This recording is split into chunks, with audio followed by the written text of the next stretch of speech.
বন্ধুরা তোমরা সবাই কেমন আছো? আশা করি তোমরা সবাই ভালো আছো। আমিও ভালো আছি। সকাল, সকাল চলে এসেছি রান্নাঘরে। কত কাজ যে সারাদিন থাকে কি বলবো। এখন তো স্কুল খুলে গেছে। কাজের ভীষণ চাপ। তাই রোজ আমি ভিডিও ছাড়তে পারছি না। এই দেখো সকাল, সকাল ছেলের জন্য আমি ফ্রাইড রাইস করেছি। এদিকে দুধ গরম করে ফেলেছি। আবার এদিকে খিচুড়িও বসিয়ে দিয়েছি প্রেশার কুকারে। শীতকালে গরম, গরম খিচুড়ি সকাল, সকাল বেশ ভালোই লাগে।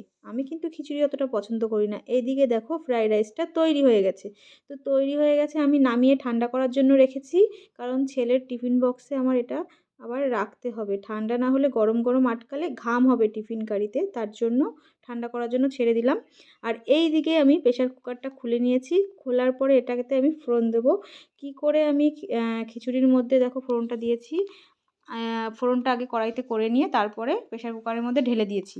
তো সকাল, সকাল আমার গরম, গরম খিচুড়ি রেডি হয়ে গেছে। এইবার এই খিচুড়িতে একটু ঘি না দিলে চলবে না। তো একটু ঘি দিয়ে দিলাম। তো ঘি দিলে খিচুড়ির টেস্টটা একটু বেড়ে যায়। তো আমার রেডি খিচুড়িটা। আর এদিকে দেখো টিফিন বক্সের মধ্যে রেডি হয়ে গেছে ফ্রাইড রাইসটা। আর এদিকে খিচুড়িও ঠান্ডা করার জন্য থালাতে রেখে দিয়েছি। আর খিচুড়ি বানালে কোনো সমস্যা হয় না, তাড়াতাড়ি চামচ দিয়ে খাওয়াও হয়ে যায়। আর হাত দিয়ে যেরকম ভাতটা খেতে লাগে সেই সময়টা আর নষ্ট হয় না। আর এদিকে দেখো স্কুলে ব্যস্ত, ব্যস্ত করে চলে যাচ্ছি স্টেশনে ছেলেকে নিয়ে। এবার চলে এসেছি আমরা স্টেশনে। তারপর দেখো ট্রেনও চলে আসছে আমাদের নিয়ে যাওয়ার জন্য।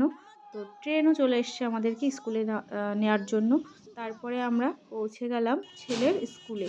তো চলে এসছি আমরা ছেলের স্কুলে। Tata bye bye.